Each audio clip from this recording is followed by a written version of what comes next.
মেরাজের রাতে আমি জাহান্নামের মধ্যে ঢুকছি, ঢুইকা দেখি এক শ্রেণীর মানুষ, চেহারা বড় সুন্দর, মনে হয় যে এই মানুষগুলো জান্নাতি হওয়া দরকার ছিল, অথচ ওই মানুষগুলোকে জাহান্নামের ভিতরে একেবারে প্রথম চান্সে গেট দিয়ে ঢুকে এই মানুষগুলোকে দেখলাম তাদের ঠোঁট আগুনের কেচিতে কাটা হচ্ছে।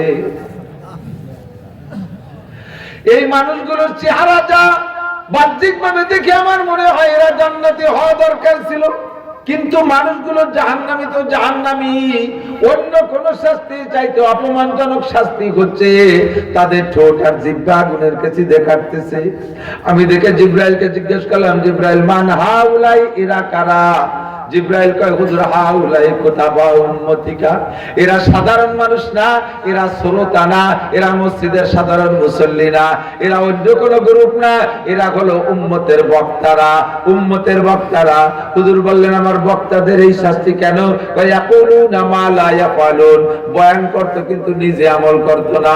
বয়ান করা বড় সহজ, মাইক পাইছি ভালো, লাইট পাইছি ভালো, পরিবেশ পাইছি ভালো, শ্রোতা পাইছি ভালো, ঝাঁকানাকা বয়ান করে দিয়ে গেলাম। বয়ান করা বড় সহজ, কিন্তু আমল করা বড় কঠিন। তাহাজ্জুদের বয়ান করা সহজ, তাহাজ্জুদের ফজিলত বয়ান করলাম। শেষ রাতে, শীতের রাত্রে গায়ের থেকে লেপ কম্বল সরাইয়া উঠাইয়া ফেলাই দিয়া ঠান্ডা পানি দিয়ে ফরজ গোসল হইলে আদায় করা বা ফরজ ওযু আদায় কইরা শেষ রাতে তাহাজ্জুদ পড়া বড় কঠিন। তাহাজ্জুদের বয়ান করা সহজ, তাহাজ্জুদ পড়া বড় কঠিন। আবিনের বয়ান করা সহজ, বয়ান আমল করা বড় কঠিন। যাকাতের বয়ান করা সহজ, যাকাত দেওয়া বড় কঠিন। দানের বয়ান করা সহজ, নিজের পকেটেতে টাকা বের করা বড় কঠিন। কতক্ষণ ঠিক ঠিক না? ইয়াকুলুনা মা লা ইয়াফালুন, বক্তা বয়ান করত, ফরজের পর্দার বয়ান করত, অথচ বক্তা নিজে পর্দা করে না। বক্তা সুন্নতের বয়ান করে, বক্তার বুকে সুন্নতি দাড়ি নাই। বক্তা জামাতে নামাজের বয়ান করে, বক্তা সুযোগ পাইতে জামাতে নামাজ পড়ে না, ইচ্ছাকৃতভাবে জামাত ফেল করে, ইত্যাদি ইত্যাদি দোষের কারণে আপনার বক্তাদের এই ঠোঁট আর জিহ্বা আগুনের কেচিতে কাটা হচ্ছে। এই জন্য বলতেও ভয় লাগে। আমি ইচ্ছা রাখি, আমি নিজে ইচ্ছা রাখি, আমার বয়ান যেমন আপনারা শুনতেছেন, আমার বয়ান আমিও শুনতেছি, বরঞ্চ আপনাদের চাইতে আমি শুনতেছি আগে। আপনাদের মুখ আমার, আপনাদের কান আমার মুখ থেকে বেশ খানিক দূরে, আর আমার কান আমার মুখের থেকে মাত্র 5-6 আঙ্গুল দূরে। কাজে আমি আপনাদের চাইতে আগে শুনি। আমি দোয়া করি যেন আল্লাহ আজকের এই 5টা কথার পর আমি আমল করতে পারি, 5টা কথার পর যেন আমি আমল করতে পারি। আপনারা কি নিয়ত করতে পারেন ইনশাআল্লাহ আমল করবই? হযরত আবু হুরায়রা রাদিয়াল্লাহু তাআলা আনহু হাদিসের বর্ণনাকারী, উনি আজকের মজলিসে উপস্থিত আছে, সব জায়গায় আগে থাকে। হুজুর বললেন মাইয়াকুযু মিন্নি খামসা কিসালিন ফায়ামালু বিহিন্না, আমার থেকে 5টা কাজের কথা কে নিবা? নিজে আমল করবা, আও ইউআল্লিমু মাইয়ামালু বিহিন্না, অথবা চায়ের দোকানে বসো, চা স্টলে বসো, গল্পের মজলিসে বসো, দুনিয়ার পচা দরবার বাদ দাও। আমাদের দেশের চার দোকানগুলো হইছে মিনি সংসদ ভবন। সুবহানাল্লাহ।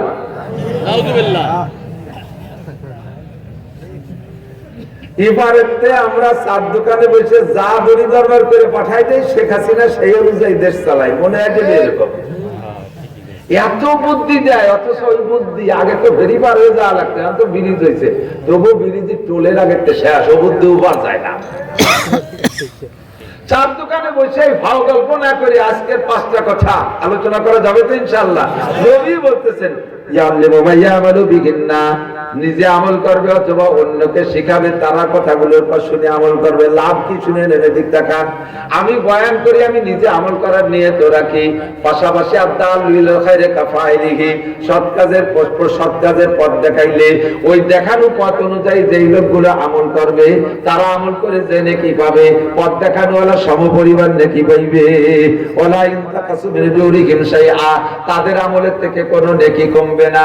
আপনি আপনার আরেকজনকে পথ দেখাইলেন, সে আমল করলো, ওই লোক আমল করে যে নেকি পাবে, আপনি পথ দেখানোওয়ালা, আপনি সেই নেকি পেয়ে যাবেন, অথচ তার একটা নেকিও কমবে না। কন্যা সুবহানাল্লাহ। আরেকটা কথা ভাগে বলিনি, রমজান মাস আসতেছে তো, আর মাত্র 2 মাস 4 দিন পরে, আজকে 26-27 রজব, জমাদার সানি চলে গেল, আর 3-4 দিন পরে রজবের চাঁদ উঠবে। রজব শাবান 2 মাস পরে রোজা আসতেছে, রাখবো তো ইনশাআল্লাহ রোজা? রোজার সাথে বলেন রাখবোই ইনশাআল্লাহ। রমজান পাইলে ইনশাআল্লাহ, সুস্থ থাকলে ইনশাআল্লাহ, বাড়ি থাকলে। মুসাফিরের জন্য রোজা ফরজ না, আর অসুস্থ রুগ্ন যার রোগের কারণে জান্নাতের